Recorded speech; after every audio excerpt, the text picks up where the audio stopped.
இன்னைக்கு நாம 2012 வருஷம் ரிலீஸ் ஆன பிஏ பாஸ் அப்படின்ற ஒரு ஹிந்தி படத்தோட கதையை தான் பார்க்க போறோம். இந்த படத்தோட பொலன் பத்திலாம் பேசாம நேர படத்தோட கதைக்குள்ள போயிடலாம். அதுக்கு முன்னாடி இந்த படத்தை 18 வயசுக்கு மேற்பட்டவங்க மட்டும் பாருங்க. ஏன்னா படத்துல அந்த மாதிரி காட்சிகள் கேட்கப்பட்டது இருக்கு. ஆனா நான் சொல்ல போறேன் இந்த ஒரு வீடியோ நீங்க யாரு வேணா பார்க்கலாம். உங்களுக்கு இந்த படத்தோட கதையை மட்டும் தான் சொல்ல போறேன். மற்றபடி எந்த ஒரு தவறான காட்சிகளும் இந்த வீடியோல காட்டப்படாது. அது முதல்ல யாராச்சும் இந்த வீடியோ பார்த்துட்டு இருக்கீங்கன்னா நீங்க கேட்டுக்கொண்டிருப்பது மிஸ்டர் ஹரிஹரன் யூடியூப் சேனல். இந்த சேனல் உங்களுக்கு பிடிச்சிருக்குன்னா மட்டும் சப்ஸ்கிரைப் பண்ணி பக்கத்துல ஒரு பெல் பட்டனையும் சேர்த்து கிளிக் பண்ணிக்கங்க. டெலிகிராம்ல ஃபாலோ பண்ணாதவங்க ஃபாலோ பண்ணிக்கங்க. வாங்க இன்னைக்கான வீடியோக்குள்ள போயிடலாம். அந்த படத்தோட தொடக்கத்திலே பஞ்சாப்ல இறந்து போன ஒரு குடும்பத்தை தான் காட்டுறாங்க. அது ஒரு துக்க வீடு. இந்த படத்தோட ஹீரோவான முகேஷோட அப்பா அம்மா 2 பேரும் வந்து பாத்தீங்கன்னா ஒரு விபத்துல இறந்து போயிட்டாங்க. இந்த துக்கத்துக்கு நிறைய பேர் வந்திருக்காங்க. முகேஷுக்கு வந்து பாத்தீங்கன்னா 2 தங்கச்சி இருக்காங்க. அப்பா அம்மா இறந்து போயிட்டாங்க. அது மட்டும் இல்லாம முகேஷ் இப்பதான் காலேஜ் படிச்சிட்டு இருக்கான் அப்படின்றனால எங்க சொந்தக்காரங்க எல்லாரும் இந்த பசங்களை நம்ம தலையில கட்டிடுவாங்கன்னு சொல்லிட்டு வேக வேகமா என்ன பண்றாங்கன்னா வந்த இடத்த விட்டு காலி பண்ணி போயிட்டு இருக்காங்க. இப்படி போயிட்டு இருக்கும் போது முகேஷோட தாத்தா என்ன பண்ணிட்டாரு, தன் குடும்ப உறுப்பினர்களை கூட்டு வச்சுட்டு ரவுண்ட் அப் பண்ணி பேசிட்டு இருக்காரு. முகேஷ் வந்து பாத்தீங்கன்னா அவங்க அத்தை குடும்பத்தை கவனிச்சுக்கணுமா, அது மட்டும் இல்லாம 2 தங்கச்சிகளை வந்து நான் பாத்துக்கிறேன், இன்னும் கொஞ்ச நாள் முகேஷ் வந்து படிப்பை முடிச்சிருவான், அதுக்கடுத்து வேலைக்கு போனதுக்கு அடுத்தது அவனோட தங்கச்சிங்களை அவன் பாத்துப்பான் அப்படின்ற மாதிரி சொல்லிட்டு அந்த தாத்தா பேசுறாரு. ஆனா முகேஷோட அத்தைக்கு வந்து பாத்தீங்கன்னா பணம் ரொம்ப முக்கியம். அவங்க வந்து பாத்தீங்கன்னா பணம் இல்லாம எப்படி நான் பாத்துக்கிறது, எங்க வீட்டுக்காரே வந்து பாத்தீங்கன்னா ரொம்ப இதா இருக்கு, ஏழையா இருக்காரு அப்படின்ற மாதிரி சொல்றப்ப அதுக்கு அந்த தாத்தா என்ன சொல்றானா, ஏமா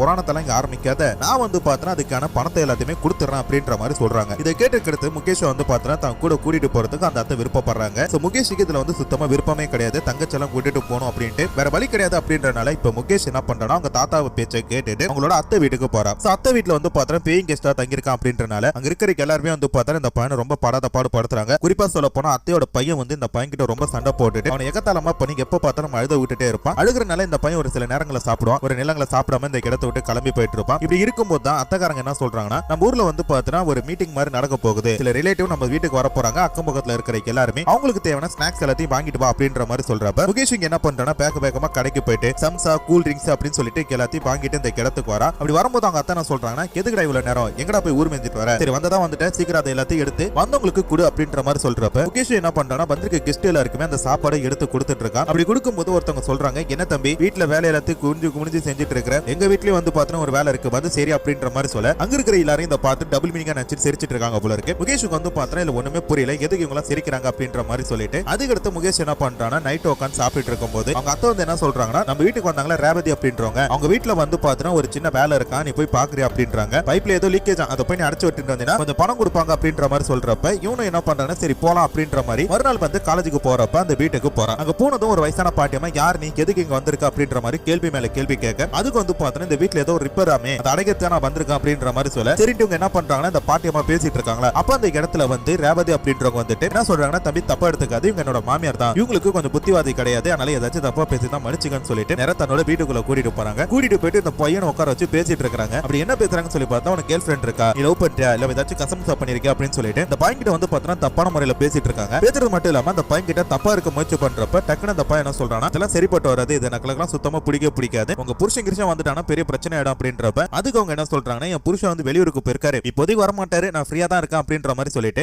அந்த பையன் கூட வந்து பாத்தீங்கன்னா கொஞ்சம் அப்படி இப்படி இருக்காங்க. இருந்த கருத்து இந்த பையனுக்கு வந்து பாத்தீங்கன்னா கொஞ்சம் பணமும் கொடுத்து அனுப்புறாங்க. இதுக்கு அடுத்து இந்த பையனுக்கு வந்து பாத்தீங்கன்னா அடிக்கடி இந்த வீட்டுக்கு வரதும் போறதுமா இருக்கிறான், அதிகமா பணமும் சம்பாதிக்க ஆரம்பிக்கிறான். இப்ப அப்படியே கட் பண்ண இந்த பையன் காலேஜ் முடிச்சிட்டு ஒரு டியூஷன்ல படிச்சிட்டு இருக்கான். அப்படி போகும்போது ஒருத்தர் வந்து பாத்தீங்கன்னா இந்த பையனுக்கு அறிமுகமாறாரு. நல்ல நண்பர். இந்த பையன் கூட வந்து பாத்தீங்கன்னா அடிக்கடி பேச ஆரம்பிக்கிறாரு. பேசிட்டு இந்த பையனுக்கு செஸ் போர்டு கத்து கொடுக்கிறது, இந்த ஊர் உலகத்துல என்ன நடக்குது அப்படின்ற எல்லாத்தையுமே ஒரு சொல்லி தராரு. இந்த பையனுக்குமே வந்து பாத்தீங்கன்னா இந்த ஊர் உலகம் இப்படிதான் இருக்குமா, வெளி உலகத்தை பார்க்கணுமே அப்படின்ற ஒரு ஆசையும் வந்து பாத்தீங்கன்னா இந்த நபர் மூலமா இதாகுது. இப்படி இருக்கும்போது இந்த பையனுக்கு வந்து பாத்தீங்கன்னா இந்த லேடி நிறைய பணம் கொடுக்குறாங்களா. அப்படி கொடுக்கும்போது இந்த பையனுக்கு வந்து இப்ப நிறைய புதுசா சட்டை போட்டுக்கிட்டு புதுசா பேண்ட் எல்லாம் போட்டுட்டு கெட்டா நடந்து போயிட்டு இருக்கா. அதை பாக்குறவங்க அத்தைக்கு எதிர உனக்கு மட்டும் இவ்வளவு பணம் வருது, என்ன பண்ற அப்படின்ற மாதிரி சொல்லி கேக்குறப்ப இந்த மாதிரி தப்பான வேலை பண்றேன்னு சொன்னா கண்டிப்பா அத்தை திட்டுவாங்கன்னு சொல்லிட்டு என் ஃப்ரெண்டுக்கு எனக்கு செலவு பண்றான் அப்படின்ற மாதிரி சொல்ல, சரிப்பா உன் ஃப்ரெண்ட் எல்லாம் உனக்கு செலவு பண்றதா இருக்கட்டும், உன் தாத்தா வந்து பாத்தீங்கன்னா 2-3 மாசம் நமக்கு பணமே அனுப்பல, உன் செலவுல யார் ஏத்துக்கிறது, அது மட்டும் இல்லாம உங்க மாமாவே எவ்வளவு கஷ்டப்படுறது தெரியல, உங்க தாத்தாக்கு போன் போட்டு பணத்தை வாங்க என்ன நினைச்சிட்டு இருக்க அப்படின்ற மாதிரி சொல்ல இவனுக்கு என்ன பண்றானா, சரி நான் போன் பண்ணி கேட்கறேன் அப்படின்னு சொல்லிட்டு தாத்தாக்கு போன் போட்டா தாத்தா இறந்துட்டாரு அப்படின்ற ஒரு தகவல் வருது. இதை கேட்டதுமே ஹீரோக்கு என்ன பண்றது தெரியல. இப்ப எல்லாருமே வந்து பாத்தீங்கன்னா அங்க போறாங்க. அங்க போன அடுத்து அந்த தாத்தா இறந்து சமாதி எல்லாம் முடிச்சிட்டு இப்ப திருப்பி குடும்பத்தினர் எல்லாரும் உட்கார்ந்து பேசிட்டு இருக்காங்க. இன்னும் ஹீரோக்கு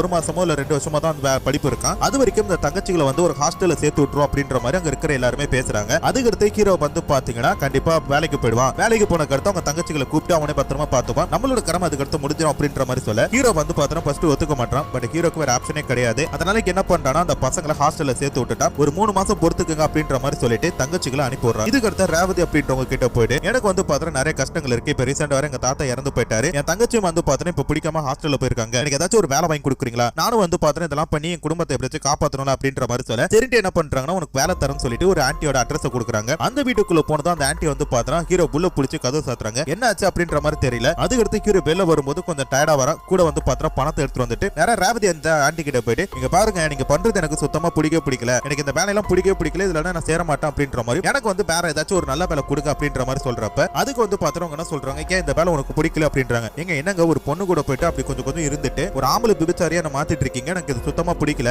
உங்க பணம் அப்படின்ற மாதிரி சொல்லிட்டு போகும்போது டக்குனு ஹீரோயின் என்ன பண்றாங்கன்னா அவனை பிடிச்சி இங்க பாரு நீ எடுத்ததுமே கோபுரத்துக்கு போகணும்னு சொல்லிட்டு ஆசைப்படாத. கொஞ்சம் கொஞ்சமா தான் நம்மளால பணத்தை சேர்க்க முடியும். கொஞ்சம் கொஞ்சமா தான் நம்மளால வந்து பாத்திரம் நல்லா இருக்க முடியும். அதனால நான் சொல்றதை கேளு. இப்போதைக்கு இந்த வேலையை பாரு. எனக்கு தெரிஞ்ச நிறைய ஃப்ரெண்ட்ஸ் இருக்காங்க. அவங்க கிட்ட எல்லாம் உன அனுப்பி விடுறேன். அதுக்கடுத்து நீ வந்து வேற வேலைக்கு போலாம். சொல்றதை கேளு. இதுல நிறைய பணம் வரும் அப்படின்றப்ப ஹீரோக்கும் வேற வழி கிடையாம அவங்க சொன்ன வேலையை வந்து பாத்திரம் செய்ய ஆரம்பிக்கிறான். நிறைய பேர் கூட வந்து பாத்திரம் கொஞ்சம் அப்படி இப்படி இருக்கிறான். பணமும் நிறைய சம்பாதிச்சிட்டு இருக்கா. இப்படி இருக்கும் போது ஹீரோ போட தங்கச்சிங்க கால் படி என்னால இந்த ஹாஸ்டல்ல இருக்க முடியாது. இங்க வந்து பாத்திரம் ரொம்ப மோசமா பண்ணிக்கிறாங்க. நான் சீக்கிரம் அங்க வந்துடுறேன் அப்படின்ற மாதிரி சொல்றப்ப ஏமா என்னாச்சு அப்படின்ற மாதிரி சொல்லிட்டு ஹீரோ கேட்கிறார். அதாவது இந்த ஹாஸ்டல் வார்டன் என்ன பண்றாங்கன்னா இங்க இருக்கிற பொண்ணுங்களை வேற ஒருத்தருக்கு வந்து பாத்திரம் பணத்துக்கு கொடுக்குறாங்களா. பணம் கொடுத்தா அந்த பொண்ணுங்க வந்து அவர் கூட போயிட்டு கொஞ்சம் அப்படி இப்படி இருந்துட்டு வரணும். சொல்ல போனா அந்த அம்மா ஒரு விபச்சார விடுதி நடத்திட்டு இருக்க போல இருக்கு. அதுல இந்த வாட்டி இவங்க தங்கச்சி அனுப்பும் போது அவங்க போக மாட்டான் அப்படின்ற மாதிரி சொல்லி சத்தம் போட்டிருப்பாங்க. அதனால இந்த இடம் சரியில்லை அப்படின்னு சொல்லிட்டு அனங்காரங்க போன் பண்ணி சொல்லி நீ உடனே வந்து எங்களை பார்க்கலன்னா எங்க வாழ்க்கையே போயிடும் அப்படின்ற மாதிரி சொல்ல டக்குனு ஹீரோக்கு என்ன பண்றானா ஹீரோனுக்கு கால் பண்ணி இந்த மாதிரி நாளைக்கு ஒரு புக்கிங் பண்ணிடாத. எனக்கு வந்து பாத்து என் தங்கச்சிங்களை பார்க்க போறோம். நான் போயிட்டு வரேன் அப்படின்ற மாதிரி சொல்லிட்டு காலை கட் பண்ணிட்டு நேரா தங்கச்சிகளை பார்க்கறதுக்காக போறான். அங்க போன கட்ட அந்த வார்டன் கிட்ட போயிட்டு என்ன மேடம் என் தங்கச்சிங்களை ஏதோ கம்ப்ளைண்ட் பண்ணிக்கலாமே என்ன பிரச்சனை அப்படின்னு சொல்லி கேட்கறப்ப உன் தங்கச்சி வந்து பாத்திரம் சரியா படிக்க மாட்டா. எப்ப பார்த்தாலும் ஊர் சுத்திட்டே இருக்கா. உன் தங்கச்சி இங்க இருக்கிறது ஒண்ணுதான் உங்க வீட்டுல இருக்கிறது ஒண்ணுதான். கண்டிப்பா உன் தங்கச்சி எல்லாம் பாஸ் ஆக மாட்டா அப்படின்ற மாதிரி சொல்றப்ப டக்குனு வந்து பாத்தீங்கன்னா ஹீரோக்கு என்ன பண்றான் இங்க பாருங்க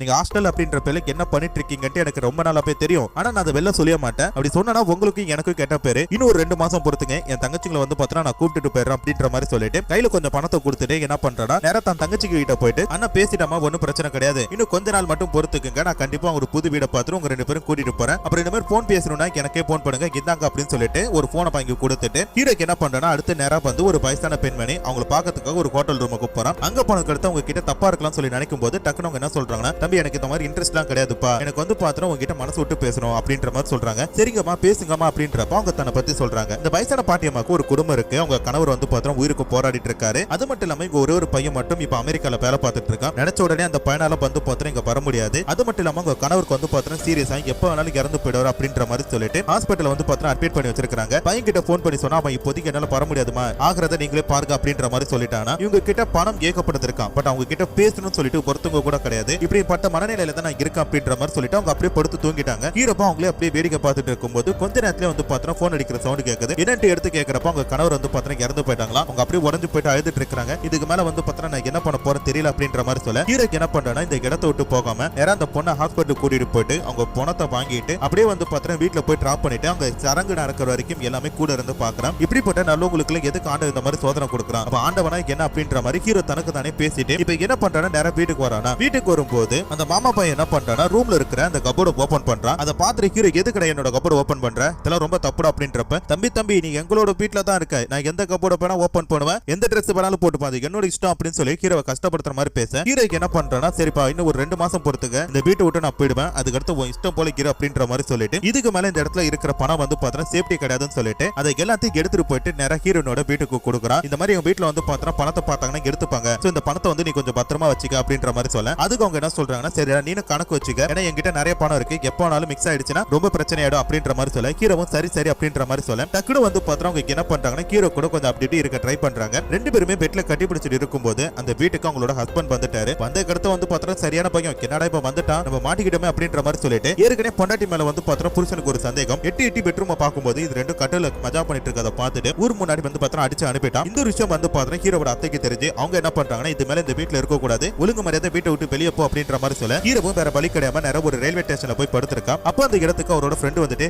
என்னடா ஆச்சு ஏன் இந்த மாதிரி பண்ணிருக்கா அப்படின்றப்ப அவர் ஒண்ணுமே சொல்ல சரி என்னோட வீட்டுக்கு சொல்லி கூப்பிட்டு போயிட்டு ஹீரோ கிட்ட ஒன்னு சொல்றாரு உனக்கு என்ன பிரச்சனை அப்படின்ட்டு எனக்கு சரியா தெரியல. பட் உனக்கு எந்த ஒரு பிரச்சனையா இருந்தாலும் நான் கடைசி வரைக்கும் கூட நல்ல நண்பனா இருப்பேன். உனக்கு எப்ப இந்த வீட்டை விட்டு போகணும் தோணுதோ அது வரைக்கும் ரூம்ல இரு அப்படின்ற மாதிரி சொல்லிட்டு அவரு என்ன பண்றாரு அந்த இடத்தை விட்டு போறாரு. இதுக்கடுத்து ஹீரோக்கு என்ன பண்றாரு எப்படியாச்சும் அந்த பொண்ணு கிட்ட போயிட்டு தன்னோட பணத்தை வாங்கிட்டு அதுக்கடுத்து தங்கச்சிகளை பாத்துக்கணும் அப்படின்ற மாதிரி சொல்லிட்டு நிறைய ஹீரோனை போய் மீட் பண்ணி என்னோட பணத்தை கூட அப்படின்ற மாதிரி சொல்ல அதுக்கு அவங்க என்ன கேட்கறாங்கன்னா கேர் பண்ணினே எதுக்கு பணம் கேட்கற அப்படின்ற மாதிரி சொல்ல எதுக்கு ஏன் பணத்தை கேட்கறேன் என்னோட பணத்தை கேட்கறேன் ஏன் இந்த மாதிரி பேசுற அப்படின்னும் போது அதெல்லாம் பணம் கொடுக்க முடியாது நீ யாரையும் எனக்கு தெரியாதுன்னும் போது டக்குனு ஹீரோக்கு என்ன பண்றானா அந்த பொண்ணோட கண்ணாடி எடுத்து பாக்குறான். மூஞ்சிலே வந்து பார்த்தா நல்லா பிங் இருக்கும். புருஷன் அடிச்சானு சொல்லி கேக்குறப்ப ஆமான்னு சொல்லிட்டு ஹீரோன் வந்து பார்த்தா ஹீரோ கிட்ட பேசிட்டு இருக்கும்போது டக்குனு வந்து பார்த்தா அந்த இடத்துல அவங்க ஹஸ்பண்ட் வரப்போ ஹீரோக்கு என்ன பண்றானா பதுங்கிக்கிறாரு. அதுக்கடுத்து வந்து பார்த்தா அவங்க ஹஸ்பண்ட் அந்த இடத்தை விட்டு போனதுக்கு அடுத்தது ஹீரோக்கு வந்து பார்த்தா என்ன பண்றதுன்னு தெரியல. இவ வந்து பார்த்தா தன்னோட பணத்தை கொடுக்க மாட்டாளே அப்படின்ற மாதிரி சொல்லிட்டு அது ஹீரோ கிட்ட ஃப்ரெண்டு கிட்ட சொல்லலாம் அப்படின்னு சொல்லி பார்க்கும்போது அவரு வந்து பார்த்தா சுத்தமா இல்ல என்ன சொல்லி பார்த்தா சரியான போதையில இருக்கிறாரு. அவரு வந்து பார்த்தா கை தாங்கள கூட்டிட்டு போகும்போது அந்த இடத்துல வந்து பாத்தீங்கன்னா ஒரு திருநங்கை பாருங்க. அவங்க கிட்ட போயிட்டு மேடம் இந்த மாதிரி எனக்கு ஏதாச்சும் ஒரு வேலை கிடைக்குமா, வேலை வாங்கி தரீங்களா அப்படின்றப்ப சரி என்னோட வேலைக்கு வரி அப்படின்னு சொல்லிட்டு அவங்களும் வந்து பார்த்தா ப்ராஸ்டியூட்டா தான் இருக்காங்க. அவங்க வந்து பார்த்தா ரோட்ல நிற்கும் போது இந்த பையனுக்கு ஒரு மாதிரி கூச்சமா இருக்கு. எனக்கு கூச்சமா இருக்கா கொஞ்சம் சரக்கு போடுற அப்படின்னு சொல்லிட்டு ஒரு பாட்டில் எடுத்து கொடுக்குறாங்க. அதை ஃபுல்லா குடிச்ச கடத்து இவனுக்கு வந்து பார்த்தா அப்படியே ஜாலியா இருக்கிறான். இதுக்கடுத்து வந்து பார்த்தா